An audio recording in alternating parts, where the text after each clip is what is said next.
Dobry Вечер, que es buenas tardes en ruso, ¿no? Que me acaba de soplar por aquí. Bueno, bienvenidos. Muchas gracias a todos. Muchas gracias a la Universidad Francisco Marroquín por acogernos una vez más. Y tenemos hoy un acto muy interesante del Centro Diego de Covarrubias, muy singular, que para los que no lo conozcáis, aunque creo que muchas caras ya sois de siempre, ¿no? Es un centro de pensamiento liberal cristiano en los dos sentidos, es decir, somos cristianos o personas como mínimo simpatizantes del cristianismo, ya la fe va por barrios a veces según cada uno, pero que pensamos que el cristianismo es completamente compatible con el liberalismo, entendido por libertad de mercado y libertad política, pero también a la inversa, creemos que el liberalismo, sin unos valores como los cristianos, morales conservadores, los sumarizados en los 10 mandamientos y el acervo cristiano, no llevan a buen puerto, como se ve, por ejemplo, pues en el problema de natalidad que tenemos, de desarticulación de la familia, que a la larga lleva a que no haya sociedad y que no haya tampoco riqueza, ¿no? Entonces, hoy tenemos un acto interesantísimo con un ponente, un español singularísimo, porque es un español nacido en Moscú y de madre rusa ucraniana y criado en Moscú y que ha vivido el comunismo de verdad, ¿no? Aquí tocamos de oídas sobre lo malo que era el comunismo, pero Boris Timorra sí que conoce lo que es el comunismo y lo que es vivir en el comunismo. Ahora está de moda lo que llaman el co-living, ¿no? Que es vivir, compartir casa. Bueno, él lo vivió forzado en la época del comunismo ruso, ¿no? O que era vivir en varias familias en una misma casa, ¿no? Tenemos un acto de lujo porque además va a haber una presentación también de lujo con el profesor Carlos Rodríguez Brown, que también nos ha regalado muchos actos al Centro Diego de Covarrubias y artículos y toda parte de su presencia en medios que va a presentar realmente al ponente, ¿no? Yo suelo decir de Boris, como os decía, es una persona muy especial y nos va a hablar de un periodo apasionante de la historia rusa en la cual se hizo una transición que hemos puesto este título, el milenio ruso, incluso más difícil. Si la transición de milenio en Argentina de entrada se veía muy difícil, sigue siéndolo, aunque parece que empieza a haber resultados muy buenos, va habiendo noticias muy buenas, ha bajado el riesgo país drásticamente, cosas así, pero la de convertir un mastodonte, una dictadura comunista encima enorme, mastodóntica, un país que no es un país, es un país continente, en una economía de libre mercado, pues es una tarea complicadísima, en la cual hubo aciertos y errores, y posiblemente la imagen que ha quedado Boris Yeltsin es bastante peor, como nos contará Boris, que lo vive ahí, que lo que realmente ha sido, ¿no? Entonces, también hablaremos, claro, Boris tendría que dar una conferencia de 5 horas para lo que tiene que contar. Boris es ingeniero aeronáutico por el Instituto de Aviación de Moscú, con matrículas de honor prácticamente en toda la carrera, es decir, que es persona con una enorme cabeza para los números y demás, pero además es una persona con una enorme sensibilidad literaria, hijo de un padre que era periodista que fue la voz de Radio Moscú en español durante todo el franquismo, que luego volvió a España y tuvo la suerte de tener una gran vida porque vivió también todavía 30 años más o así en España, ¿no? Entonces Boris nos va a hablar de todo ese tipo de cosas que él vivió, tanto lo que vivió personalmente, nos va a contar anécdotas como cosas que son hechos objetivos, ¿no? Porque lógicamente lo estudió. Y simplemente termino animándoos a leer libros de Boris. Ha escrito, que yo sepa, 4 libros, más uno que está en cartera. Escribió una bilogía, 2 libros sobre el robo del oro español, la operación del oro, que fue una operación complicadísima, leemos en la historia, y entonces el oro español de la República fue transferido a Moscú y es una línea, ¿no? Fue una operación complicadísima, ha hecho una novela histórica, ha investigado muchísimo ese tema, entonces ha hecho una novela contando, como si fuese una novela, pero contando todos los hechos que conoce a ciencia cierta, una operación complicadísima, y luego lo que pasó después y las purgas de Stalin, que las purgas a mí yo creo que es una palabra que blanquea el horror que fue la eliminación masiva de los propios. O sea, es una eliminación singular porque sueles eliminar a los ajenos y algún propio que te traiciona, pero Stalin elimina a muchos que ni son ajenos ni le traicionan, ¿no? Para crear terror y asentar una dictadura terrorífica. Escribió también un libro que se llama La caída del Imperio Soviético, que es un libro de historia de la caída de la Unión Soviética con cantidad de datos, anécdotas, situaciones que yo, desde luego, aunque era un ávido lector de periódicos y prensa en aquel momento, no me enteré ni la cuarta parte de lo que cuenta ahí. Es apasionante, una parte complicadísima, es un proceso complejísimo. Y luego también tiene un libro que es autobiográfico. Es la biografía de su padre y en parte suya, que se llama en vez de el espía que vino del frío, la voz que venía del frío, ¿no? Porque era la voz de su padre, que hablaba desde la Unión Soviética, desde el frío a España, ¿no? Y a los españoles en el exilio, ¿no? Entonces, sin más, viene el profesor Carlos de Brown, que es conocidísimo ya de todos, un insigne economista hispano-argentino, autor de muchos libros, presente en medios de comunicación, aquí nos ha enseñado muchas cosas, que va a hacer la introducción a Boris y le ha escrito un prólogo además para el siguiente libro que quiere presentar Boris, que publicar Boris, que es precisamente sobre Boris Yeltsin, ¿no? Sobre el periodo de Boris Yeltsin y las reformas que hizo, ¿no? Y sin más, dejo la palabra al profesor Brown. Gracias.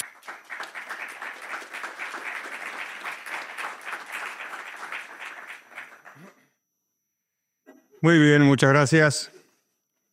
Buenas tardes. Es un placer estar aquí. Estoy pensando que si este bolígrafo no es de nadie, igual me lo voy a quedar. Porque es bonito, ¿no? Es un placer quedarme con el bolígrafo, es un placer estar aquí con vosotros en esta universidad que es la mía y para presentar esta interesantísima reflexión que hace Boris Simorra sobre Yeltsin y esa comparación que me parece inquietante entre Yeltsin y Javier Milei, ¿no? Mirad, las transiciones de la dictadura a la democracia son generalmente muy celebradas, y con razón. Nadie piensa que nuestro Adolfo Suárez fue un gobernante perfecto, pero la gran mayoría de los ciudadanos apreciamos su labor de liderazgo en la reforma política que nos permitió dejar atrás el franquismo, ¿no?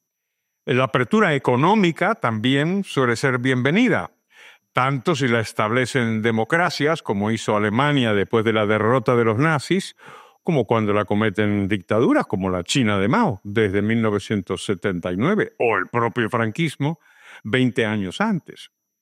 La integración de la economía española en Europa y en el mundo ha sido aplaudida por las principales opciones políticas de nuestro país. Pero si esto es así, ¿por qué tiene tan mala fama Yeltsin? Boris sostiene que la labor de Yeltsin no ha sido apreciada porque no ha sido bien conocida y porque su sucesor traicionó su legado. Uno de los méritos del trabajo de Boris Simorra es que aclara la dificultad que emprendió el primer presidente de la Federación de Rusia y que no se parece a ninguna otra transición, claro. Porque la perestroika de Gorbachev constituyó una apertura política inicial de la antigua URSS, pero no tocó prácticamente nada de la economía socialista, que con sus empresas estatales, sus controles de precios, a los que algunos insensatos reaccionarios quieren regresar en España, había logrado pues su inevitable resultado de estancamiento y miseria. Eso sí, con precios bajos. Precios bajos pero falsos, porque no había mercancías. Aunque aparentemente quedaba amparado el orgullo de los viejos jerarcas comunistas, porque la inflación, decían, en serio, la inflación era un problema solo capitalista. Pues lo que dice Boris es que para Gorbachev abrir los mercados significaba pues traicionar el socialismo. Y en ese contexto pues viene Yeltsin, claro, que es lo que nos va a contar ahora Boris, con jóvenes economistas liberales en su gabinete, y estos nuevos aires pues generan pues mucha tensión, un golpe militar que Yeltsin consiguió abortar. De esa época es la famosa foto que todos recordamos de Yeltsin pronunciando un discurso desde un tanque, ¿no? La claridad de los mensajes liberalizadores de Yeltsin es tan diáfana como su advertencia acerca de sus costes. Siempre estaba hablando de eso y nos contará Boris sobre esto, ¿no? Dijo que había que hacer reformas y que había que liberalizar los precios. Y lo hizo. Y casi todos los precios, el 90%, dice Boris, de los precios controlados fueron liberalizados prácticamente de la noche a la mañana, como habían hecho los alemanes, como había hecho Erhard en 1948. ¿Qué es lo otro que hizo? Pues la privatización, claro, que fue extraordinario, lo acaba de comentar Alejandro hace un momento, es que había 240.000 empresas públicas. Esto sería la delicia de algunos de nuestros izquierdistas. Bueno, pues, y también lo hizo. Y Boris tiene una visión realista sobre Yeltsin. Tampoco es que lo va aquí a divinizar y señala los defectos, ¿no? Pero lo que pone en valor, como se dice ahora, es el propio proceso, en un lugar en donde no había propiedad privada, no había instituciones, no había mercado. De hecho, como te gusta decir a Boris, no había ni un capitalista. Y tenías que hacer un capitalismo en un país donde no había ni un capitalista. Entonces, ¿qué fue lo que pasó? Pues hubo problemas, claro. La inflación aumentó, después se fue moderando, pero al fin de los controles acabó con la escasez, como por cierto ha hecho Milei en la Argentina, liberalizando el mercado de los alquileres. Y lo que hizo fue que de la noche a la mañana empezaron a aparecer pues pisos en alquiler, ¿no? Entonces hubo efectos positivos, pero también subieron los precios, la popularidad de Yeltsin se resintió, claro, y el presidente se quejaba, dice Boris, porque la gente se había olvidado de las tiendas vacías, las cartillas de racionamiento y la represión típica del comunismo. La economía empieza a crecer en Rusia, empieza a aparecer una clase media y parecía que la cosa estaba bien encaminada. Hubo toda clase de perturbaciones políticas que ya nos contará ahora Boris, pero Yeltsin consiguió aprobar una constitución liberal. Después sería enmendada por Putin. Viajó incansablemente, vino a España un par de veces, fue al Vaticano a ver a Juan Pablo II, a Estados Unidos. En suma, la imagen que se ha dado de Yeltsin como poco menos, que una especie de botarate alcoholizado, estuvo pues, muy lejos de ser la realidad. Esa realidad, sin embargo, fue muy cruel con Yeltsin, porque finalmente lo que pasó fue que él eligió como sucesor a Putin, algo que Boris y muchos más pues lamentamos, ¿no? ¿Por qué? Y porque se está empeñando y se empeñó en llevar a Rusia hacia un estado totalitario, acabó con la liberalización económica, adiós al mercado libre y en política exterior, en fin, lo que ya sabemos, ¿no? Boris denuncia que la corrupción, por supuesto, que existía en los tiempos de Yeltsin, pero claro, en la Rusia de Putin ha superado pues todos los límites. Entonces, ¿qué hay en resumen? Y para dejar la palabra a Boris, que es lo que nos interesa. Pues hay una imagen agridulce de un político que sentó las bases de la democracia, de una democracia liberal, en condiciones extraordinariamente hostiles, ¿no? Por fin, a Boris le gusta mucho comparar a Yeltsin con Milei y señala, como ha dicho Alejandro, que las dificultades de la transición en Rusia pues fueron mucho mayores de lo que están siendo en mi Argentina natal. Sea como fuere, las lecciones sobre esos obstáculos serán siempre valiosas, desde la línea de salida de las reformas hasta el final. Hablando de final, confío en que Milei no repita el error de Yeltsin, que cuando consiguió que Putin tomara el timón, le pidió a su hija que trajera una botella de champán para celebrarlo, mientras que con muy ingenuo alivio proclamaba: hemos ganado. Muchas gracias, Boris.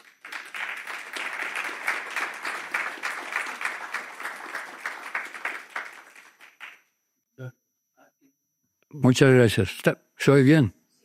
Bueno, como siempre, muchas gracias, Carlos, por esta introducción y casi no me dejas decir porque asentí tanto.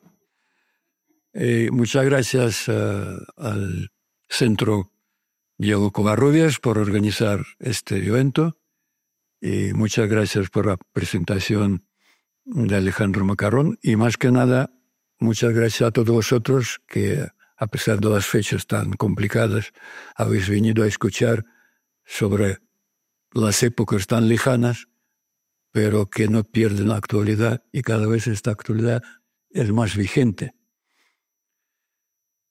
Bueno, pues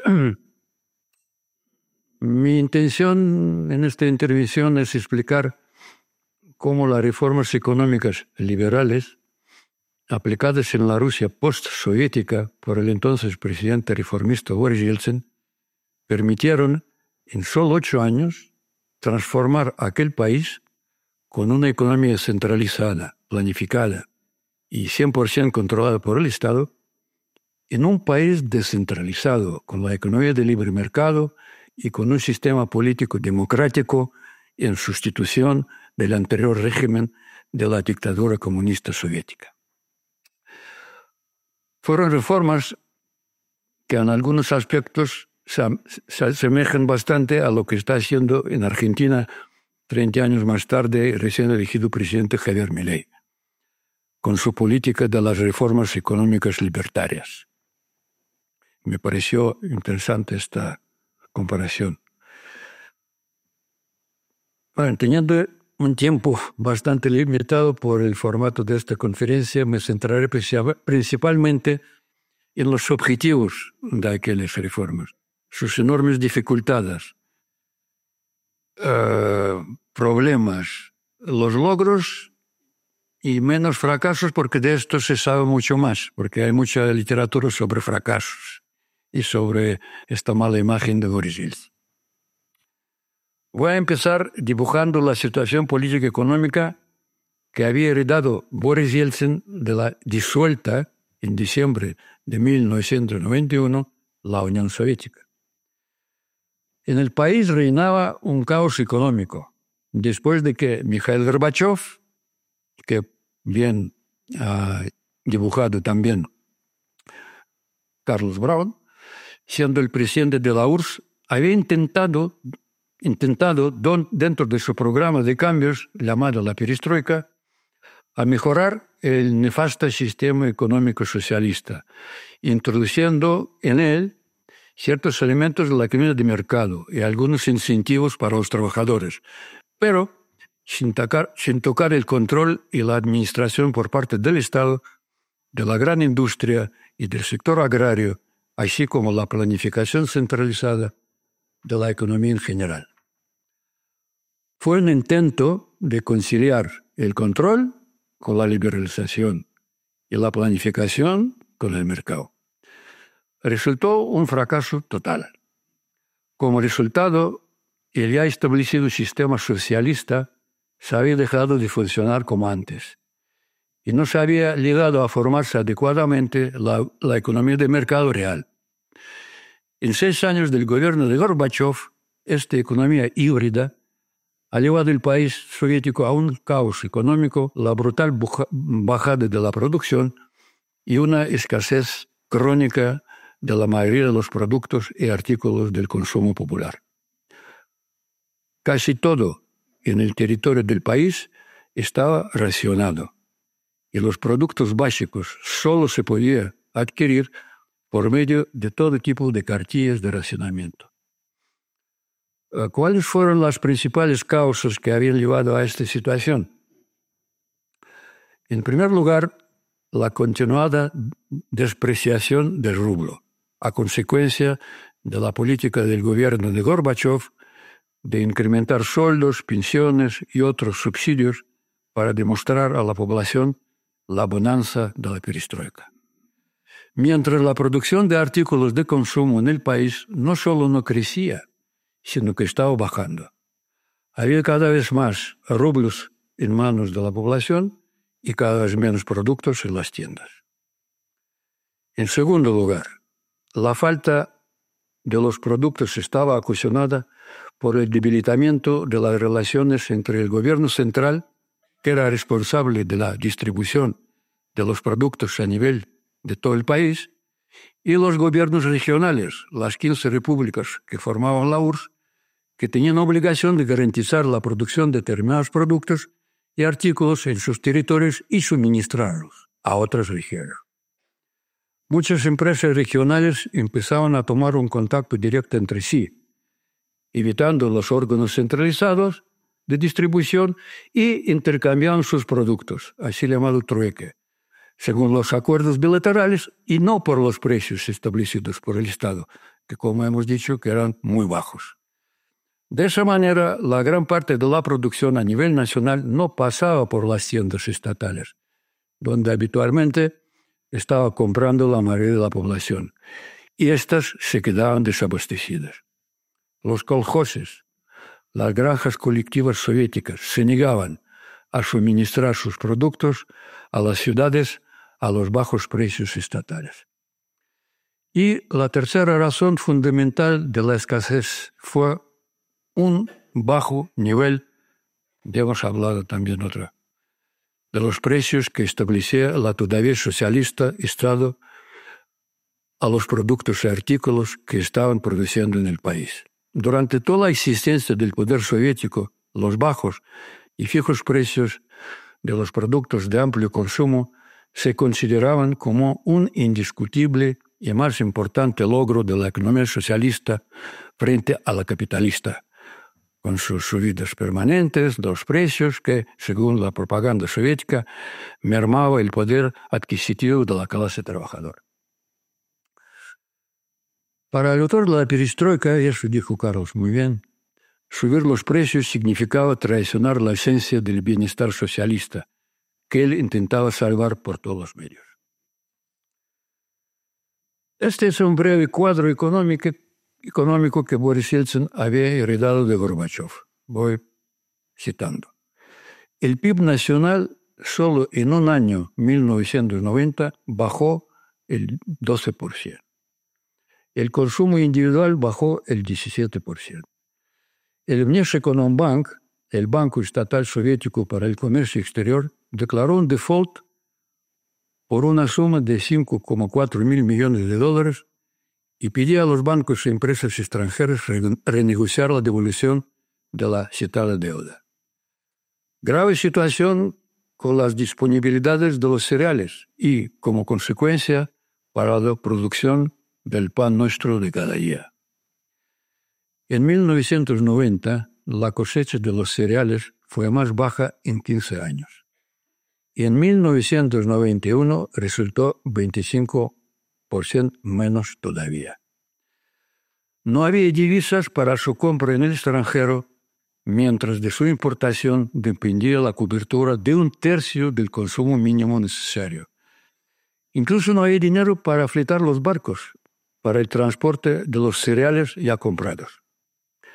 La fuerte bajada de la exportación del crudo, el principal producto de exportación y la fuente de la entrada de divisas en las arcas del Estado, con un precio del crudo en el mercado internacional de $10 por barril, agravaban todavía más la situación. Una inflación galopante, a un ritmo de 25% semanal. La incapacidad para pagar la deuda exterior, que a finales del 1991 alcanzaba 84 mil millones de dólares, teniendo el país prácticamente vacías sus reservas de oro y divisas, lo que le cerraba el acceso a créditos en el extranjero. Una acelerada caída de la producción, que en el último trimestre del año 91 alcanzó 21%. Un altísimo déficit presupuestario. A finales de 1991, el déficit llegó al 31% del PIB nacional. Bueno, con los términos actuales no están, pero para entonces era tremendo. La renta nacional se derrumbaba.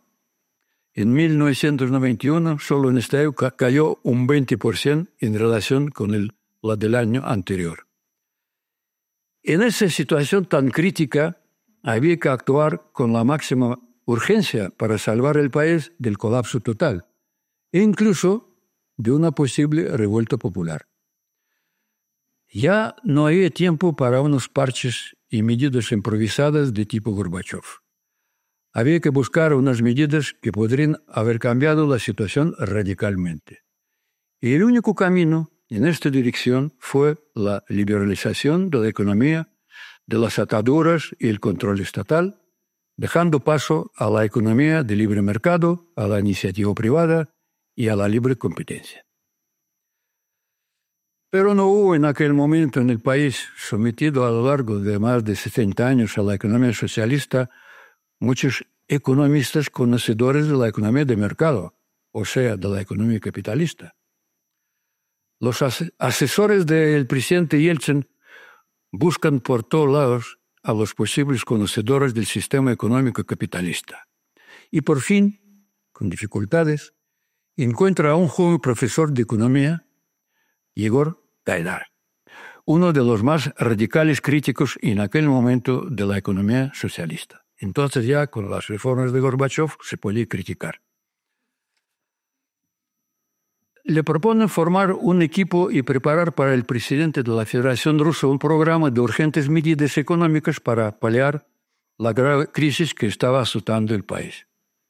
Gaidar acepta y reúne para su equipo a los especialistas en temas de privatizaciones, inversiones extranjeras, mercado de divisas, banca privada, mercado de valores, o sea, a los expertos en temas típicos de una economía de mercado.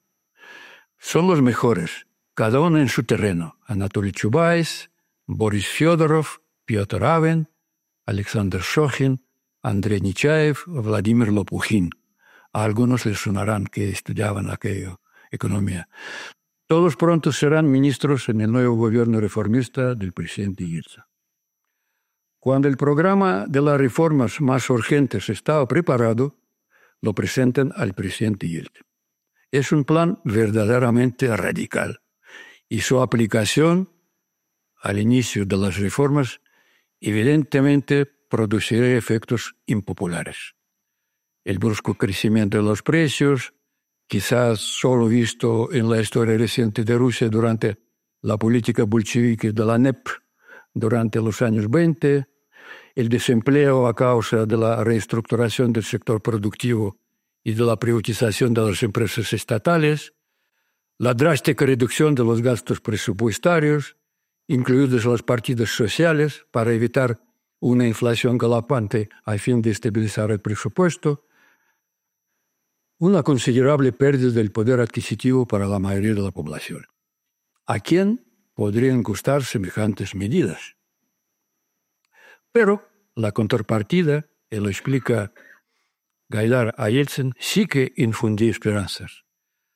Aparecerían los productos y artículos de amplio consumo tan escaseados en todo el país, se animaría la producción de las empresas pasadas a las manos privadas, se parará la continuada bajada de la producción, se estabilizarían las finanzas y el rublo, la moneda nacional, adquiriría un valor adecuado y los ciudadanos dejarían llamarlo el rublo de madera.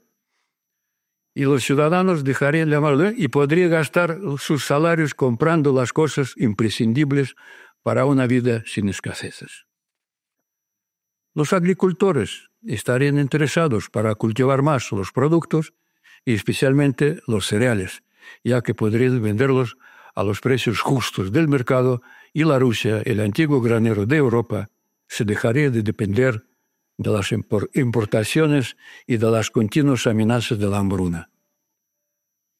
¿Cuánto tiempo se necesitaría para que empiece a crecer la economía?, pregunta un poco asustado Yeltsin a Gaidar. 1 año. Bueno, cerca de 1 año, contestó Gaidar. Pues adelante.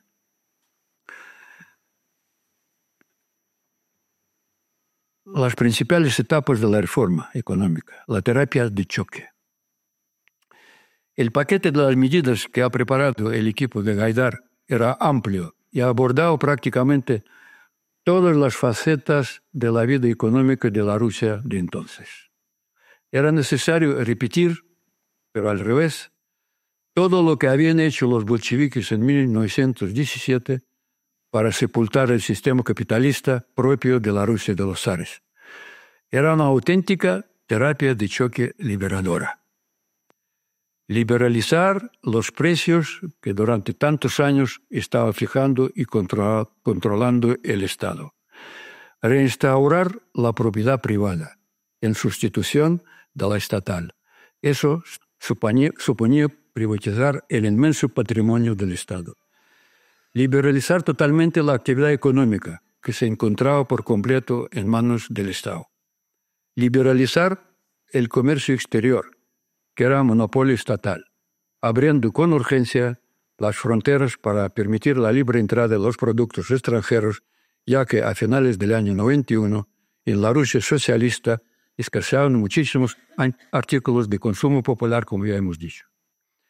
Disminuir los gastos presupuestarios para reducir el tremendo déficit producido por la gestión del gobierno de Gorbachov y estabilizar el quebrado sistema financiero. Estabilizar el rublo, estableciendo su real paridad con las divisas extranjeras y hacerlo convertible, cosa que jamás existía durante el régimen soviético. Descolectivizar el campo, devolver las tierras a los campesinos después de los 74 años de la agricultura colectiva kolkhosiana, campesinos convertidos para que puedan convertirse de nuevo en unos agricultores libres. Detener la constante caída de la producción industrial y de la economía en general. Para llevar las reformas a la práctica, el presidente Yeltsin tenía que haberlos pasado previamente por el Parlamento para su aprobación. Hay que decirlo que en aquel momento el Parlamento tenía mucho poder, casi absoluto, ya que sus atribuciones se regían por la Constitución de la Federación Rusa aprobada en el año 1978, cuando la Federación Rusa formaba parte de la Unión Soviética.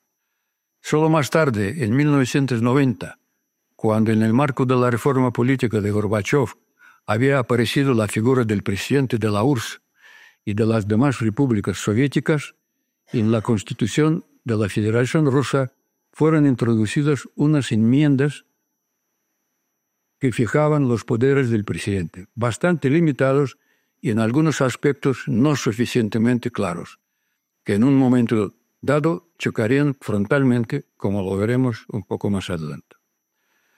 Pues voy a escribir brevemente cómo fue en aquel momento el órgano legislativo de la Federación Rusa. Sin conocerlo, es imposible entender bien por qué las reformas liberales han tardado más tiempo de lo esperado por los reformistas para dar sus frutos positivos. El Parlamento. Hay que recordar que las elecciones al Parlamento de la Federación Rusa, cuyo nombre completo era un poco más largo, se llamaba el Congreso de los Diputados del Pueblo, tuvieron lugar en marzo de 1990, cuando la Federación Rusa todavía se encontraba dentro de las estructuras de la URSS, aún sin una democracia avanzada y sin la aparición de unos partidos políticos sólidos como alternativa al único partido que estaba gobernando entonces en el país, el Partido Comunista de la URSS. La mayoría de los diputados, el 86% de ellos eran miembros del Partido Comunista. El número de diputados del Congreso superaba a 1,000. Muchos de los diputados en aquel momento de la perestroika en la URSS no tenían una clara orientación política. En 1991 se calculaba que 1/3 de los diputados se consideraban demócratas reformistas, otro tercio lo formaban los comunistas empedernidos y el último tercio era el llamado pantano, ya que ellos votaban y apoyaban simultáneamente a grupos opuestos. Hay que también tener en cuenta que todos estos diputados representaban a las élites de la sociedad soviética, las del propio partido gobernante, el PECOS, de la nomenclatura administrativa y de otros sectores de la sociedad. Gozaban de los privilegios que no tenían los ciudadanos de a pie.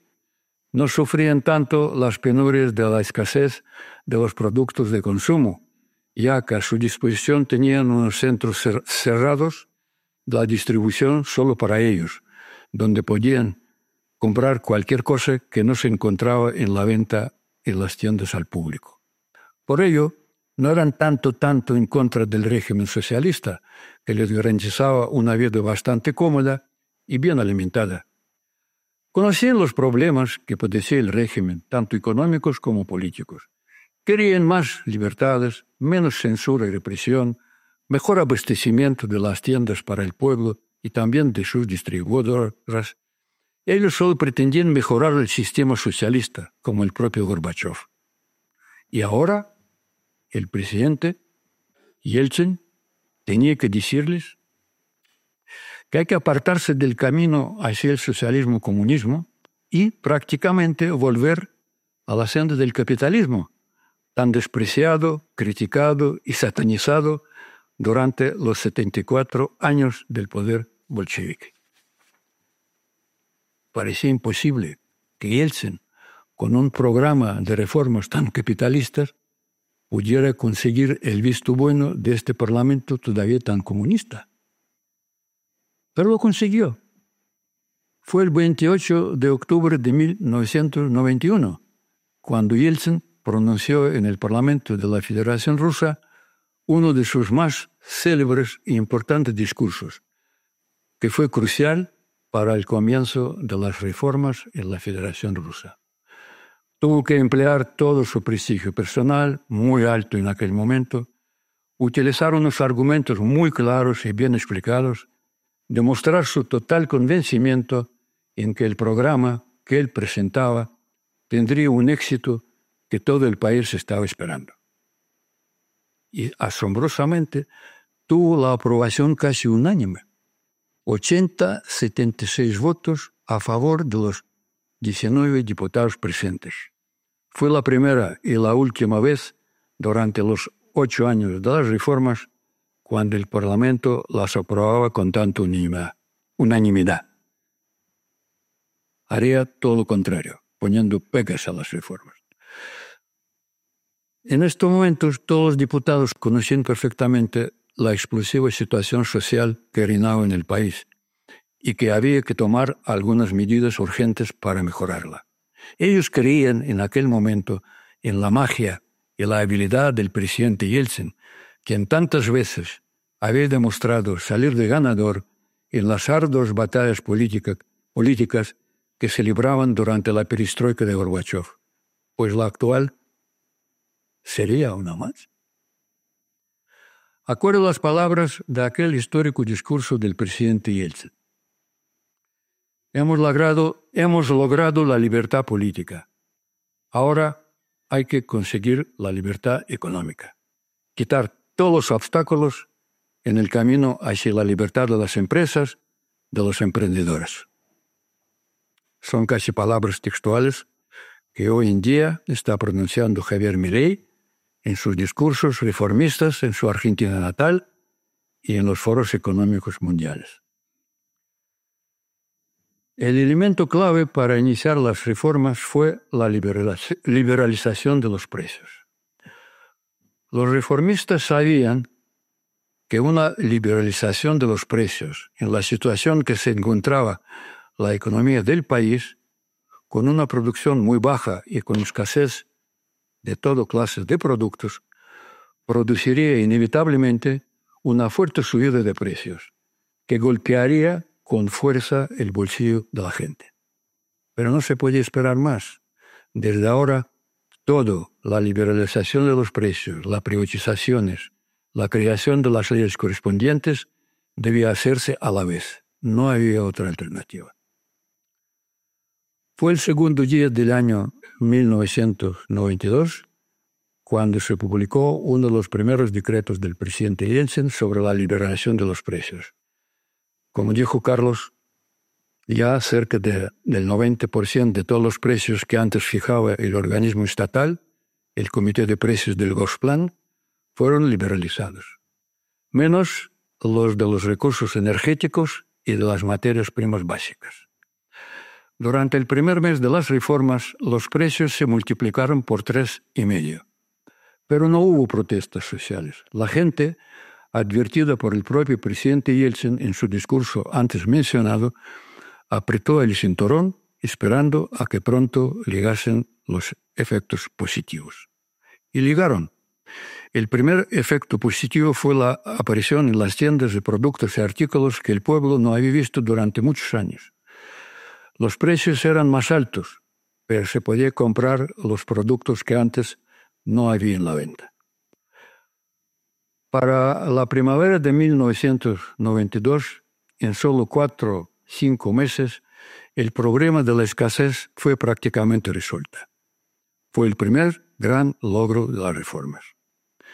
Pero la subida de algunos productos durante 1992 llegó a ser 10 hasta 12 veces, mermando considerablemente el poder adquisitivo de la mayoría de la población. Todo esto estaba produciendo un malestar popular, ya que nadie esperaba un impacto tan fuerte, ni los propios reformistas en el gobierno. No obstante, la posibilidad de poner a los productos un precio más justo movió a los productores a poner sus productos a la venta y a producir más. La liberalización de los precios se fue acompañada con otra medida importantísima, la supresión de las subvenciones a los productos y artículos del consumo popular, que en la época soviética llegó a suponer el 20% del presupuesto nacional. Esta medida de reducción de estos gastos permitió al gobierno de Gaidar reducir algo el gasto público, que era la clave para la estabilización económica, ya que el alto déficit presupuestario producía un fuerte crecimiento de la inflación. Liberalización del comercio exterior. Ya hemos dicho, la producción del país en los años 90 estaba muy lejos de poder satisfacer las necesidades de consumo de la población, así que el gobierno de Yeltsin Gaidar optó por liberalizar las importaciones de todos los productos sin exclusión, lo que pronto ayudó a ir paliando la escasez. Demilitarización del país. Uno de los mayores logros del gobierno de Gaidar fue un fuerte recorte de los gastos en defensa, principalmente en la compra del armamento. Se sabe que la URSS era un país con la economía militarizada, llegando a gastar el Estado directa o indirectamente hasta 70 u 80% del presupuesto del país en gasto militar, arruinando por completo el sector productivo de artículos de consumo. Pues bien, en 1992, Gaidar redujo los gastos militares en un 70%, un récord absoluto. El número de los efectivos del ejército ruso fue reducido de casi 13,5 millones a menos de 1,5 millón. La resistencia del sector castrense fue fuerte e incesante, pero se encontraron con una firme postura del presidente Yeltsin, quien sabía perfectamente lo que significaba el arruinador gasto militar cuando él estaba dirigiendo como el primer secretario del PECOS de la región de Sverdlovsk, una de las más importantes en la industria militar de la ex Unión Soviética. En el plan legislativo fueron preparados y aprobados unas leyes que cambiaron cardinalmente el papel del ejército dentro de las estructuras estatales de Rusia, resaltando su papel estrictamente defensivo, sin amenazas a nadie y sin las intervenciones en ningún país extranjero en el apoyo a las fuerzas rebeldes o subversivas contra los regímenes legítimos de aquellos países, como lo hacía anteriormente el ejército soviético. La última hazaña de ese tipo fue la intervención militar en Afganistán en diciembre de 1969, que duró hasta el febrero de 1989. ¿Qué diferencia con el actual gobierno de Putin? Privatizaciones. El siguiente paso importantísimo en las reformas fue la privatización de la mayoría de las empresas que hasta entonces habían pertenecido al Estado. Había que privatizar la gran mayoría de unas 240,000 empresas estatales y convertirlas en las empresas privadas que sirvieran de base fundamental de una economía de libre mercado. Una verdadera tarea de titanes. Pero a pesar de ser titánica, la tarea era de la máxima urgencia. Resultaba que los directores de las empresas estatales, utilizando la ley de Gorbachov sobre la actividad privada y la posibilidad del arrendamiento del espacio productivo de las empresas estatales para una actividad económica privada bajo la forma de cooperativas o de sociedades limitadas, empezaron a apoderarse económicamente de las empresas en las que hasta entonces habían sido simples administradores a sueldo, puestos por el anterior gobierno comunista. Y ahora querían convertirse en los dueños de esas empresas, además, prácticamente sin pagar nada. Rusia corría un serio riesgo de que la nomenclatura del Partido Comunista se convertiría en la propietaria económica del país. Había que adelantarla y parar cuanto antes esta privatización espontánea. El mecanismo de la privatización consistía en dividir todo el patrimonio productivo nacional, los activos de todas las empresas objeto de la privatización, en acciones de determinado valor. Y para que toda la población pudiera participar en estas ventas del patrimonio nacional, se decidió entregar a cada ciudadano, incluidos los niños, un cheque que se llamaba voucher, con un valor de 10.000 rublos, que cada ciudadano podría emplearlo participando en las subastas u otras fórmulas de las privatizaciones, adquiriendo las acciones de las empresas subastadas y de esta forma, en un futuro, tener acceso a los dividendos de estas empresas privatizadas. El citado valor del voucher fue calculado a base de sumar el valor de los fondos básicos de todas las empresas productoras del país y dividirlo en el número de los habitantes, unos 147 millones en aquel momento. El esquema de la privatización era complejo. Entre las 240.000 empresas a privatizar, hubo pequeñas, medianas y grandes, algunas enormemente grandes, como las del sector petrolífero, siderúrgico, de la maquinaria pesada. Aplicar a todos un criterio único era imposible. Finalmente, las empresas, por su tamaño, fueron divididas en 3 grupos: pequeñas, grandes y medianas. Por otro lado, se debía unificar de alguna manera las reglas, los procedimientos, los mecanismos de las privatizaciones y, lo que era muy importante, establecer un control por parte del Estado de todo el proceso de privatización en su conjunto, para que éste resultase transparente, objetivo, legal y sin trampas. Pero hubo numerosos obstáculos para los privatizadores a la hora de llevar las privatizaciones a la práctica.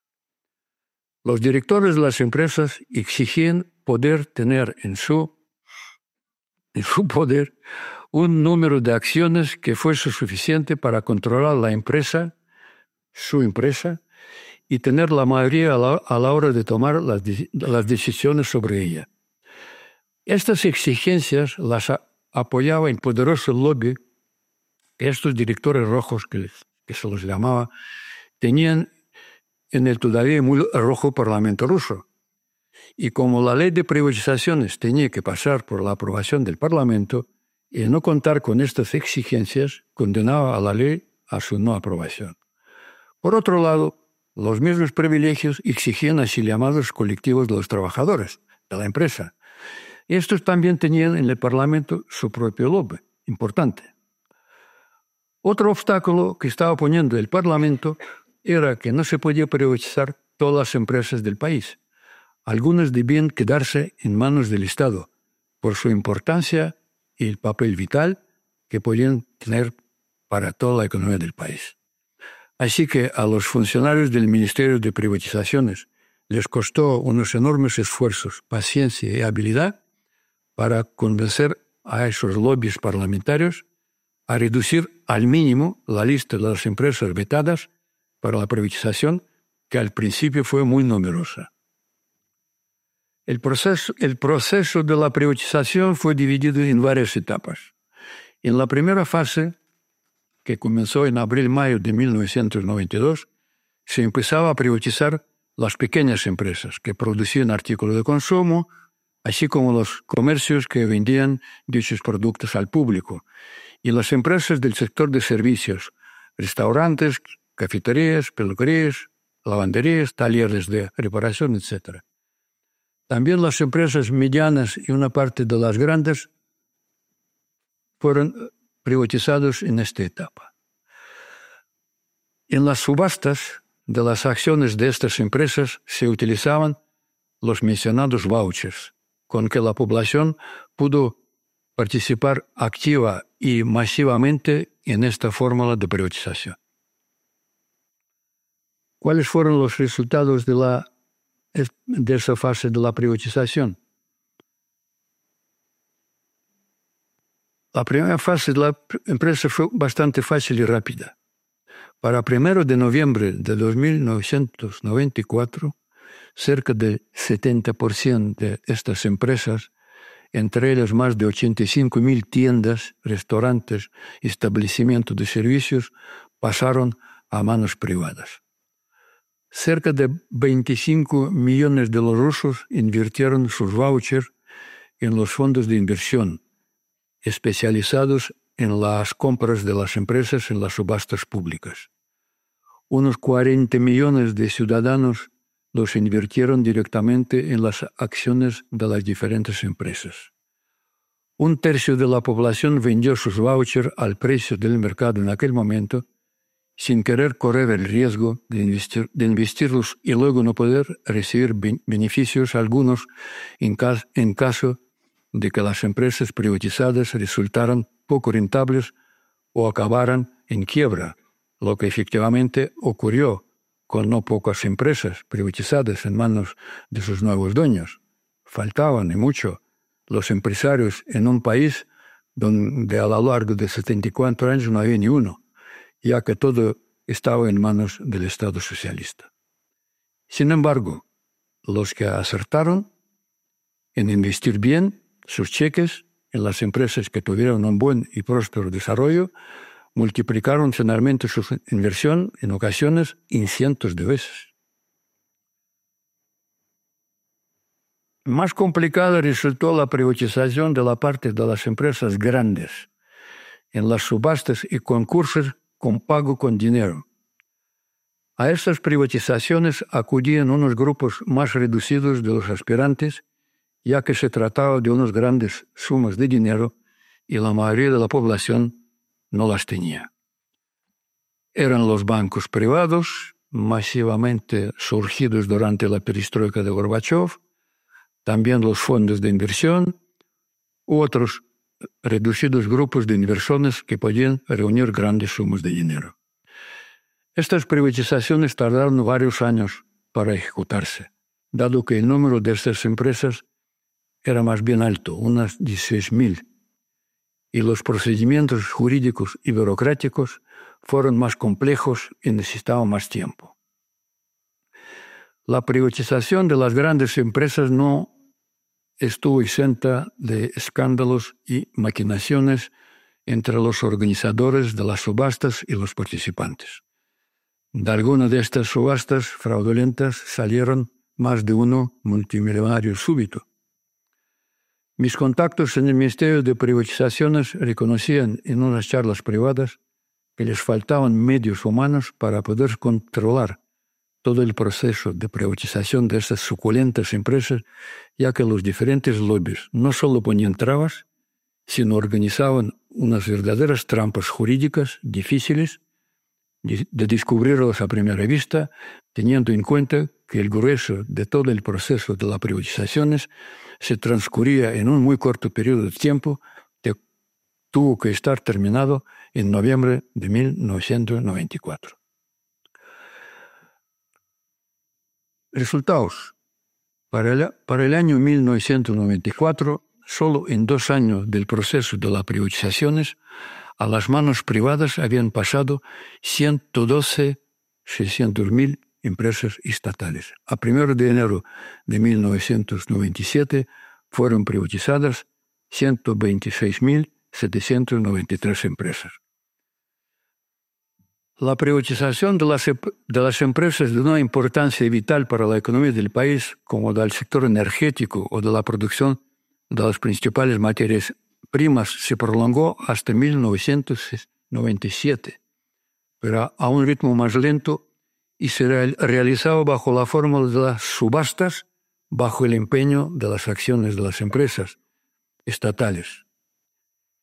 Y en aquel momento, el Estado necesitaba urgentemente divisas para las compras en el exterior y también un dinero fresco para tapar el enorme déficit presupuestario, a fin de equilibrar el presupuesto en el marco de la política de la estabilización macroeconómica, uno de los objetivos prioritarios de las reformas. Se decidió empeñar en unas subastas entre los prestamistas privados, en su mayoría los bancos y las más importantes nuevas empresas del sector ya privatizado, las acciones de las empresas estatales más destacadas en la producción de materias primas. Posteriormente, el mecanismo era, el Estado no podía devolver a tiempo el dinero prestado y los prestamistas se convertían en los dueños de las empresas o de una parte importante de sus acciones, cuyo valor en aquel momento fue muchísimo menos que él se alcanzaría muchos años más tarde, después de que sus nuevos dueños las modernizasen e hicieran altamente beneficiosas, siendo ellas no rentables en el momento de las subastas, que es muy importante, porque luego acusarían a que Yeltsin vendió a todas las empresas a poco precio, etc., y luego los costaban miles y miles de millones. Como resultado de las privatizaciones, a las manos privadas pasó más de 80% del sector productivo del país.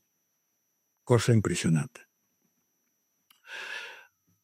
Otra, la privatización peculiar que no mucho comentan los críticos de Gaidar y de Boris Yeltsin. El día 4 de julio de 1991, medio año que ha empezado las reformas, el Parlamento de la Federación Rusa aprobó la ley sobre la privatización del Fondo de las Viviendas en la Federación Rusa. Según esta ley, todos los ciudadanos podrían privatizar gratuitamente aquellas viviendas donde ellos vivían, que todas eran la propiedad del Estado. Y lo podían hacer los que vivían en estas viviendas voluntariamente. Todas las viviendas privatizadas podían ser vendidas por sus habitantes, con lo cual se había creado un mercado inmobiliario que marcaba los precios de compra-venta. Esto estimuló enormemente la construcción de las nuevas viviendas por las constructoras privadas, con que los ciudadanos podían mejorar su situación habitacional, como se habla ahora, comprando las viviendas sin el límite de la superficie, cosa que no podían hacer antes cuando el Estado se dedicaba a repartir determinados metros cuadrados de las viviendas por habitante.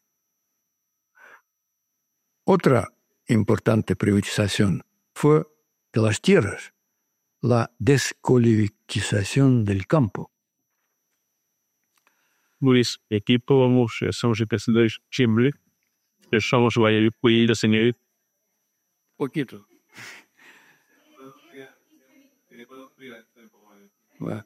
Lo más complejo, prolongado en el tiempo, contradictorio y confuso fue el proceso de la privatización de las tierras, principalmente las agrarias, que fueron confiscadas a todos los propietarios de las mismas por los bolcheviques cuando ellos habían llegado al poder en octubre de 1917. La idea de Yeltsin y de su equipo reformista fue precisamente devolver a los trabajadores del campo, colectivizados, socializados y agrupados en unas granjas colectivas administradas por el Estado, a tener el derecho y poder tener sus propias tierras individuales y trabajar en ellas sin las órdenes de los demás, como lo hacían sus antepasados, haciendo de la Rusia zarista un granero de Europa. Pero desde el primer momento el Parlamento ruso ponía todo tipo de trabas y obstáculos jurídicos y de otra índole para que la privatización de las tierras no llegara a ser efectiva. Sin embargo, como resultado de esta reforma agraria, más de 200 millones de personas que vivían en el campo y del campo se convirtieron en los propietarios de unas parcelas individuales privadas que sumaban más de 115 millones de hectáreas de las tierras cultivadas, más de 2 Españas. El Parlamento se rebela contra el Gorbachov, contra el gobierno de Yeltsin. Pero a pesar del buen ritmo inicial de las reformas, en otoño de 1992, el gobierno se vio sometido a fuertes presiones de diferentes grupos lobistas dentro del Parlamento de la Federación Rusa, especialmente por parte del lobby industrial y por el lobby agrario, opuesto a la privatización de la tierra, otro gran objetivo de los reformistas. Los comunistas y sus allegados antireformistas querían aprovechar el descontento de una parte de la población con los efectos negativos de las reformas después de un año del comienzo de las mismas y con este pretexto censurar las reformas intentando frenar su ritmo y hasta cambiar sus objetivos. Evidentemente, durante el primer año, hasta que el mercado no empezara a funcionar correctamente, los precios siguieron subiendo y la inflación crecía. Surgieron los primeros ricos. Eran propietarios de algo. Se calcula que durante la reforma 40 millones de habitantes, 27% de la población, se convirtieron en accionistas y con ello se rompió el estereotipo que había durado 74 años de que en el país soviético reinaba la igualdad, la sociedad sin ricos ni pobres. Todo esto molestaba al resto de la población, a la gente que estaba perdiendo su trabajo habitual, pero no era capaz de montar ningún negocio, por muy pequeño que fuese, para poder vivir independientemente del papá Estado, aprovechando las oportunidades que le ofrecía la libertad política y la liberalización económica. Casi 2/3 de las empresas estatales estaban al borde de la quiebra por insolvencia y tenían que ser reflotadas y privatizadas para poder entrar en la nueva economía de mercado. Los directores exsoviéticos de estas empresas exigían al gobierno, a través de sus representantes en el Parlamento, ayudas presupuestarias para mantenerse a flote, todo lo contrario a la idea de los reformistas de recortar al máximo los gastos presupuestarios a fin de reducir el déficit que estrangulaba la economía del país. Yeltsin, al no tener una mayoría en el Parlamento, estaba obligado a maniobrar, cediendo en parte a las presiones de sus adversarios. Incluso sustituyó a algunos reformistas por figuras más conservadoras en el gobierno, para contentar al grupo más antireformista del Parlamento. No obstante, Yeltsin seguía manteniendo en el gobierno al núcleo duro reformista con Gaidar a la cabeza. Él quería proseguir con las reformas, pero se vio obligado a frenarlas. La situación política se lo exigía.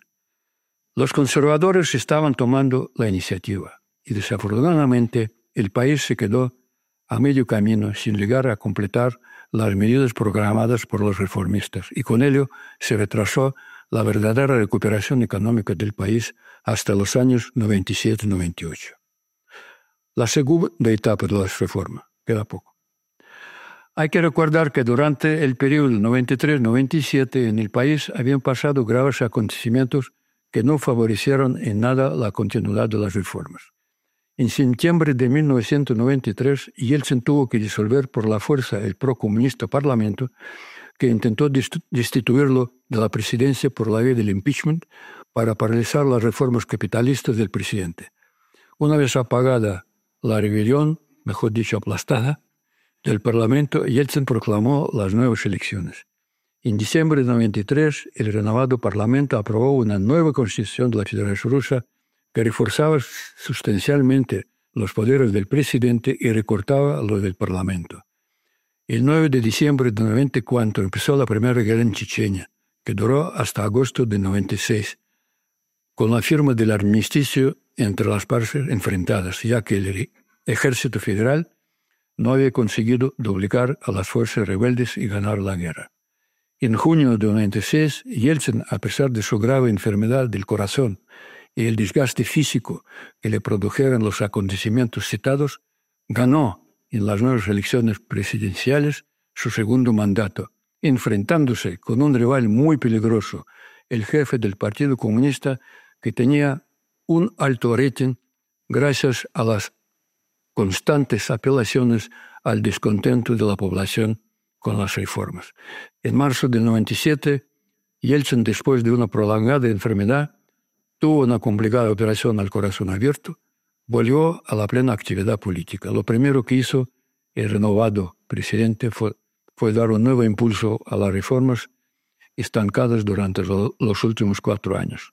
Pero en octubre de 1997 vino la famosa crisis financiera asiática, a ver si acordamos, que golpeó fuertemente a la economía rusa. La ayuda de los gobiernos occidentales brillaba por su ausencia. Ellos no fiaban en que las reformas democráticas del presidente Yeltsin, presionado por el lobby comunista en el Parlamento, llegarían a buen término y no querían arriesgar sus créditos. Todo lo contrario fue el sector privado internacional, que estaba invirtiendo con entusiasmo en la nueva libre economía rusa. Entre estas empresas hubo cerca de 100 empresas españolas, de todos los sectores: bancario, industrial, alimentario, de ingeniería y de servicios. El 17 de agosto de 1998, el gobierno no tuvo otro remedio, a consecuencia de la crisis asiática, declarar el default. Default de las obligaciones del Tesoro, los famosos GKO. Devaluar el rublo, que perdió 3/4 de su valor, y congelar durante 3 meses los pagos a los bancos extranjeros por las obligaciones pendientes con ellos. El golpe para la economía del país fue muy duro. La mitad de los bancos quebraron. Pero gracias al empuje reformista radical de Gaidar en los primeros años de las reformas, el efecto negativo del default duró poco, solo el año 98. Más aún, dado que después del default Rusia perdió el acceso a los mercados financieros internacionales, el gobierno no tuvo otro remedio que reducir el déficit presupuestario recortando drásticamente los gastos, ya que aumentar rápidamente los ingresos por la vía de los impuestos no era posible. En el periodo de que va hasta el año 2000, los gastos presupuestarios se redujeron un 14%. Antes de la crisis, unos recortes de esta envergadura eran políticamente imposibles. Gran parte de los recortes fue a costa de la reducción de los subsidios a las empresas, que alcanzaban el 16% del PIB del país. El gobierno aprobó un nuevo código fiscal para poner orden en las finanzas.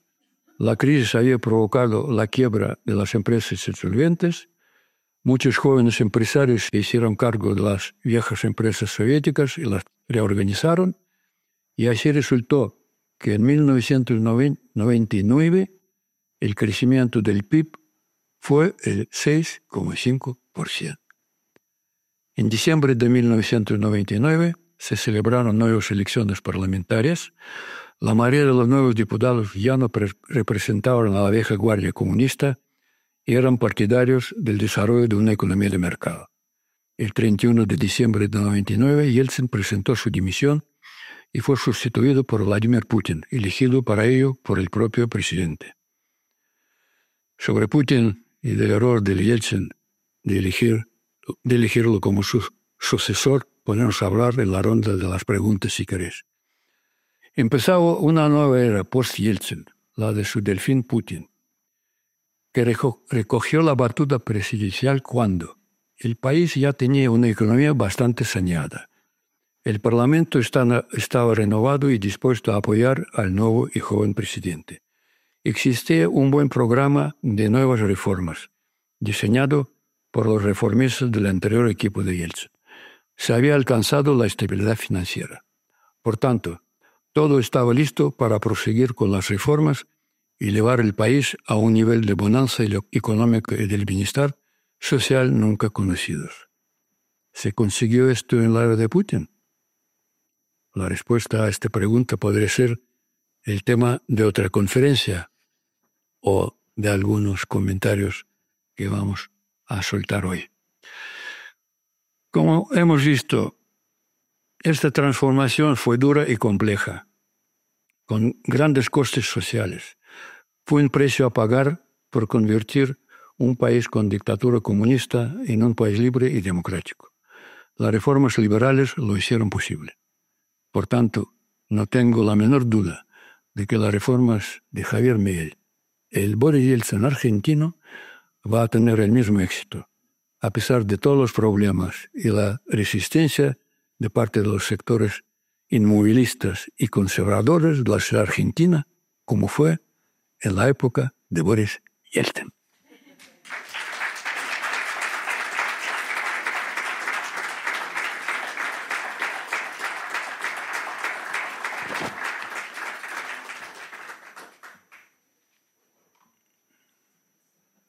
¿Las preguntas?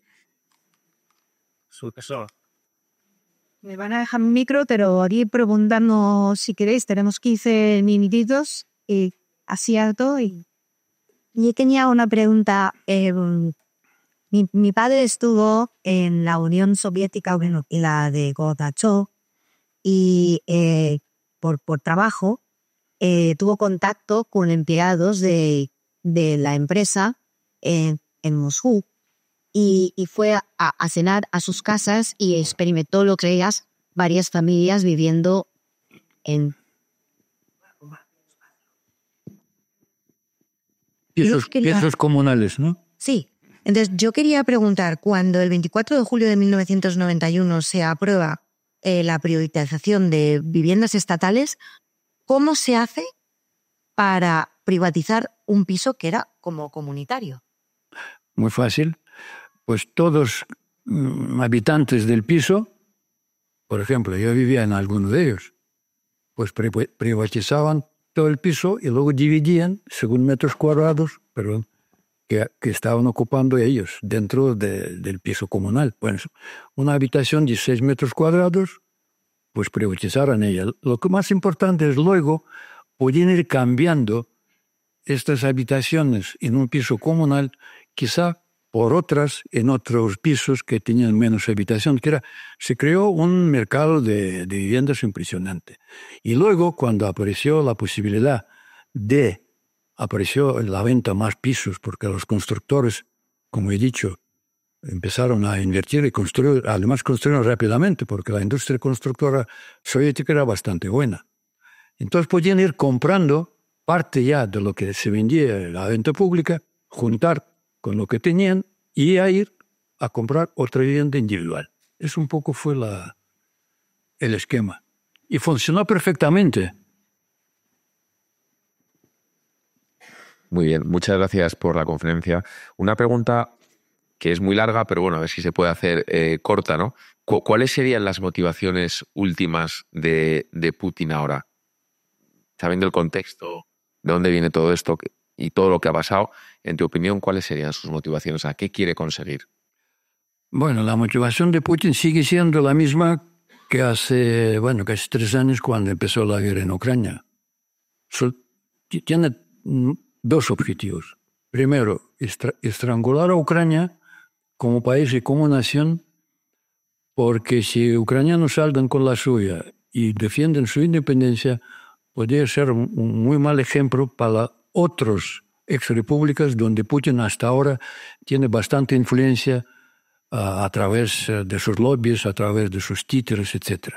Es primero. Y segundo, porque su idea general, y lo ha dicho varias veces en muchos foros abiertamente, que quiere volver a diferencia con Boris Yeltsin y Gorbachev, más que nada Boris Yeltsin, que según él destruyó la Unión Soviética, a ir recuperando las tierras rusas y volver un poco a las fronteras del antiguo imperio de Catalina.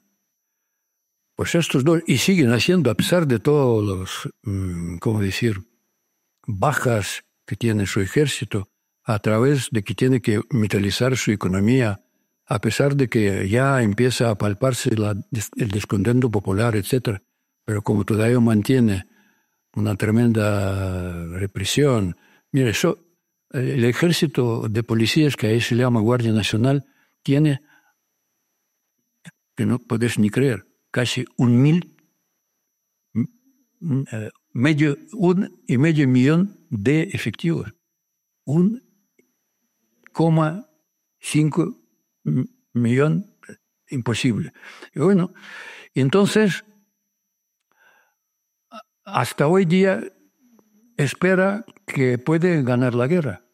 Y bueno, y ahora hay muchas teorías y claro, intenta hacer también en la política exterior todo lo posible para dividir la comunidad europea y que apoya a Ucrania, buscar otros frentes donde puede hacer daño a la Europa y Estados Unidos, moviliza todas sus influencias entre los regímenes más nefastos como Corea del Norte, Irán, Palestina, jamás tiene representación en Moscú, etc.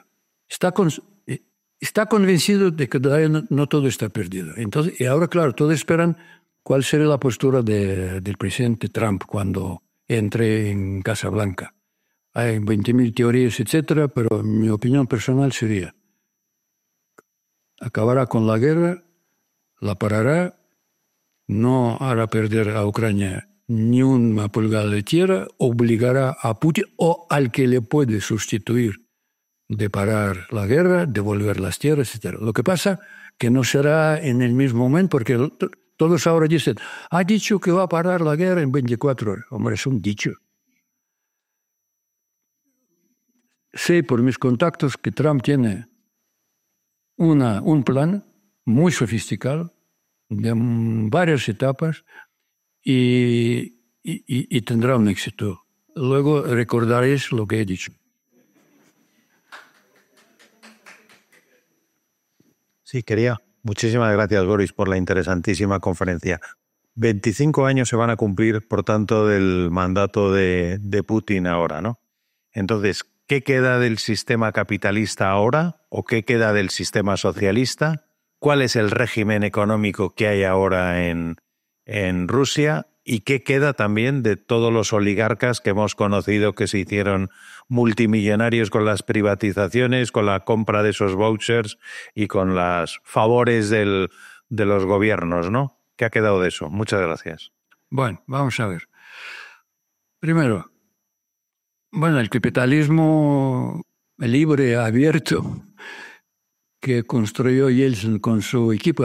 Hay que decir que este capitalismo yeltsiniano ha durado 8 años más, porque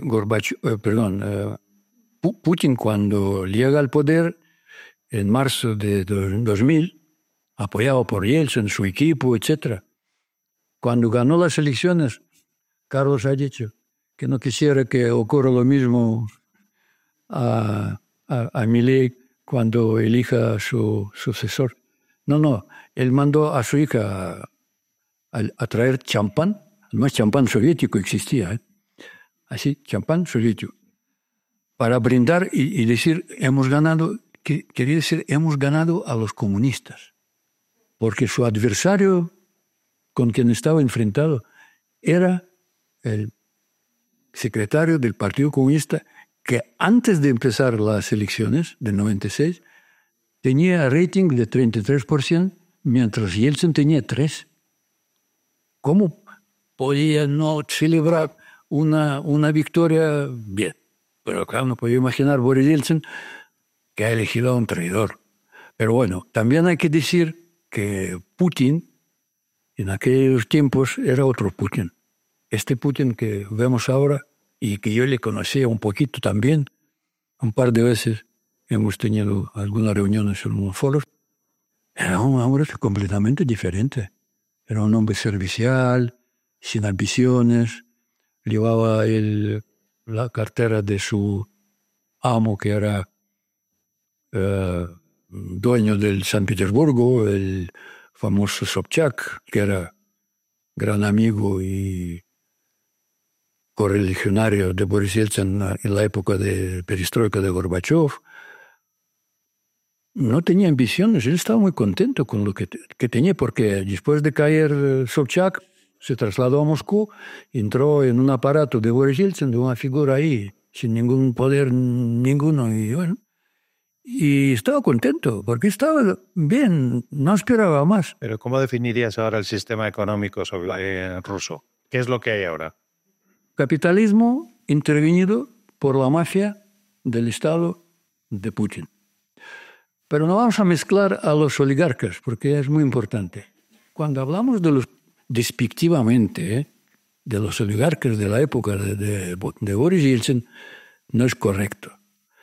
Algún que otro caso era fraudulento. Los demás, y yo conozco a muchos, han conseguido aquello porque habían posibilidades enormes de hacerlo. Todo esto de que se vendía a unas empresas más barato que cuestan ahora es un mito. Compraban las empresas por los que se podía pagar. Incluso unas empresas suculentas que podían, no sé, costar 500 millones ahí en aquel momento, para comprarlas, yo conocí a algunos, tenían que reunirse 13 o 14 oligarcas de entonces, porque no tenían más que 50, 60 millones. Claro, luego estas empresas costaban miles de millones. ¿Cómo? Claro. Luego tenían que emplear dinero, técnicos, personal, etcétera, para reflotarlas. 2/3 de las empresas privatizadas durante la época soviética eran en quiebra, porque ahí no existía quiebra. El Estado a las empresas no rentables le soltaba el dinero. Entonces, hoy es el capitalismo intervenido, pero por otros oligarcas. A estos que montó Putin, cuando durante ya en el poder empezó a atraer de San Petersburgo sus amigos compañeros del KGB, de otros sitios, etc. Y directamente quitar algunas empresas y algunos valores muy importantes en las empresas de los oligarcas antiguos de Boris Yeltsin a oligarcas nuevos que no han luchado por esto nunca. Y ahora todo el capitalismo, todas las empresas más rentables o menos rentables están bajo control de esta mafia estatal bien montada y no hay ningún negocio rentable que ellos no controlen. Conozco también por algunos negocios que estaba haciendo con una gente de ahí cuando he vuelto incluso a España. Y bueno, pues este es el capitalismo, ¿cómo llamarlo? El nuevo capitalismo oligárquico de la cuña de Putin. ¿Comprime ese capitalismo o no? Lo que son empresas pequeñas y medianas, ese capitalismo. No, todos son capitalistas. Quiero decir que el Estado como tal no posee nada, si controla. Controla. Pero, ¿y la seguridad jurídica? ¿La seguridad jurídica que hay? Ninguna.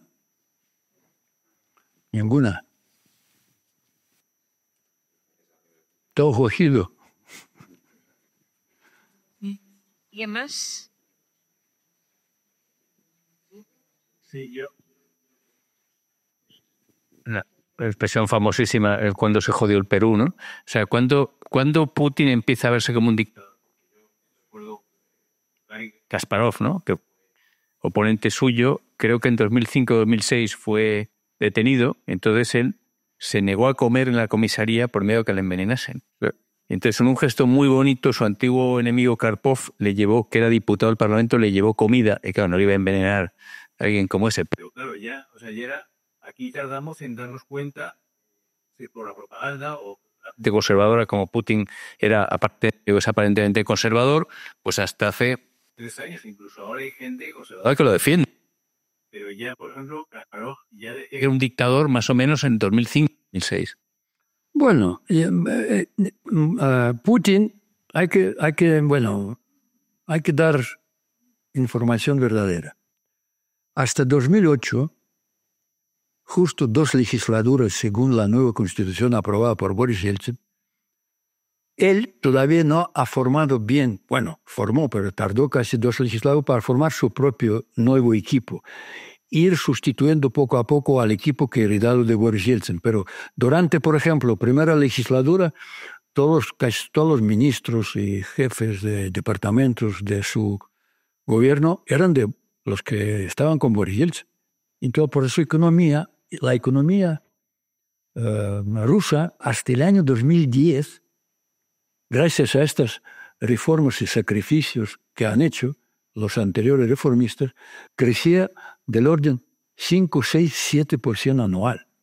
más que en toda Europa, menos China.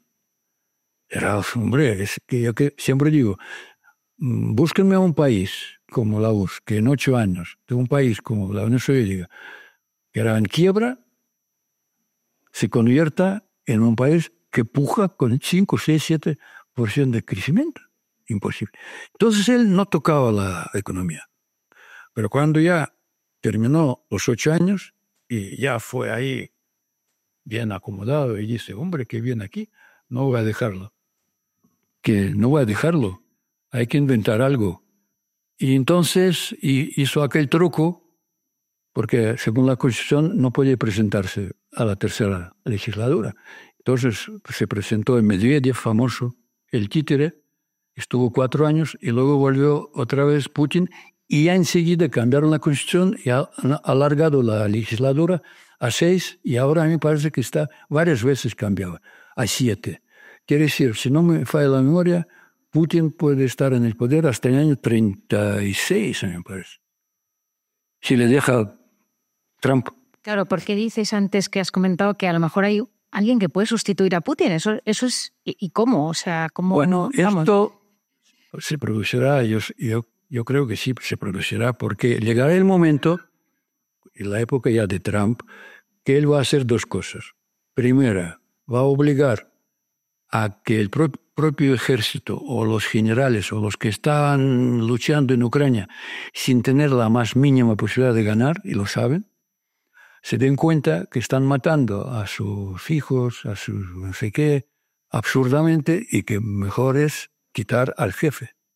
Y por otro lado, estrangular por la vía económica al régimen, como ya han dicho algunos, bajando precios de petróleo, bueno, con más fuertes medidas económicas, etc. Quiere decir, el plan de Trump es muy sofisticado, pero lo va a contar. Y le van a quitar a Putin sus propios, como siempre se ha producido en la historia ruso-soviética. Y yo no creo que habrá excepción en este caso. Ojalá que sea más rápido posible, eso sí. Última pregunta aquí.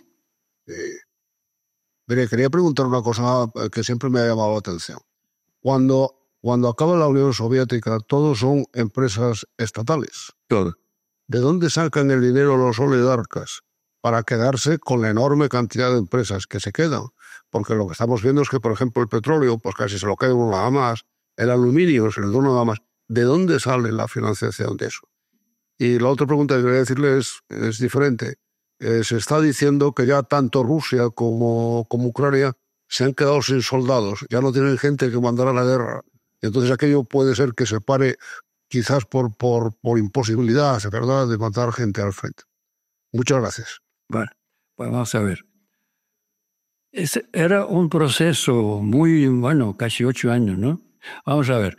Los primeros todavía no oligarcas, sino los primeros ricos aparecieron en los tiempos de Gorbachev, que eran 6 años.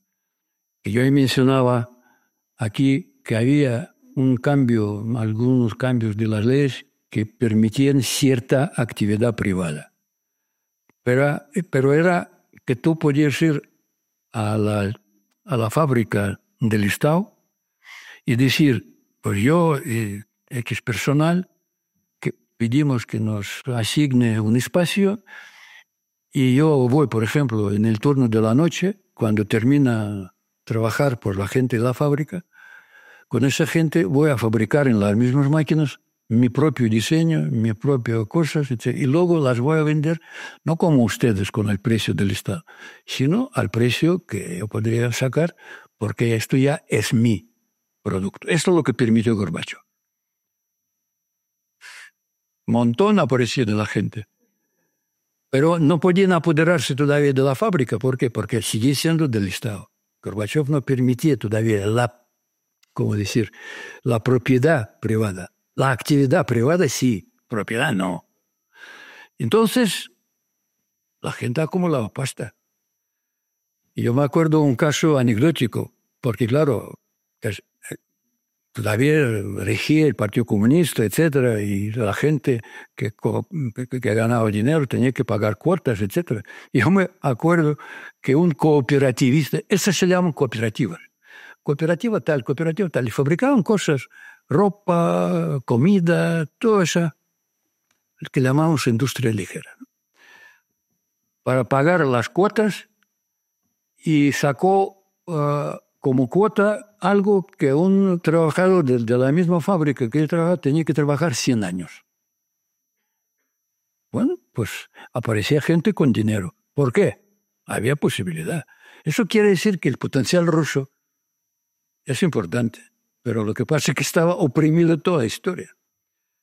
Entonces estos primeros ricos, no oligarcas, cuando apareció la privatización, eso sí fue privatización, iba a por la compra. Entonces, estas empresas que se vendían al precio al que se podía pujar, ellos ya tenían dinero en comparación con los demás, que solo tenían ciertos vouchers, todo lo que le regalaba el Estado, pero su dinero propio seguían ganando en las fábricas del Estado. Y entonces estos fueron primeros oligarcas que, reuniendo algunos dineros, podían empujar y pagar 500 millones, etc. Pero estas empresas luego, y ahora vamos a ir a otro tipo de oligarcas. Cuando estas empresas, y cuando vino Putin, ya costaban miles de millones.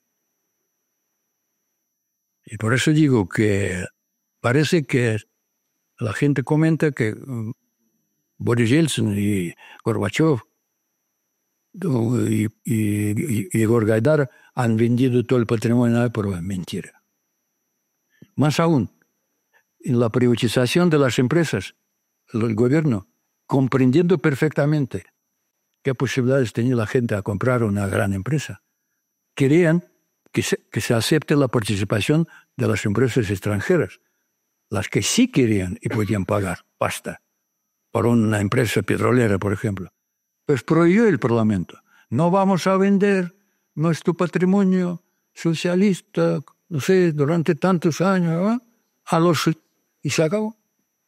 Entonces lo que se hizo luego, bueno, más tarde, etcétera, crearon ya unas empresas puente, unas empresas fantasmas, no sé qué, para poder ayudar a los colegas rusos a ir comprando cosas, porque la industria tiene que funcionar.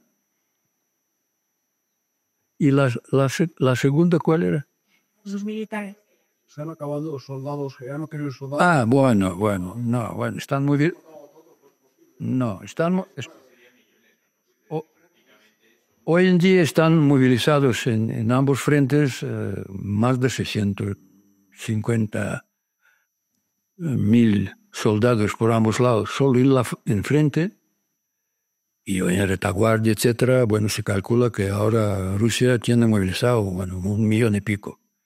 Y Ucrania algo menos porque tiene menos recurso humano. Pero eso de no tener soldados para combatir, todavía esto no ha llegado. Porque si hubieran llegado, ya hubiera empezado a negociar el alto de fuego. Pero Putin poco a poco sí que llega. Es que los rusos a la vida humana tienen poco respeto. Toda la historia, es la historia de Rusia. No respetar, no es derecho, la vida humana. Y les faltan, porque no pueden movilizar técnicamente cada mes más de 30.000 soldados cada mes. Pero pierden en el frente ucraniano cada mes 35, 40, con lo cual cada vez están deficitarios. Pero los ucranianos luchan de otra manera. Ellos ahora no avanzan, ellos pretenden conservar las vidas humanas. Ellos tienen una defensa móvil.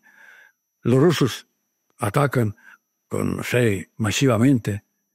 Hasta los de Corea del Norte han venido para ayudar.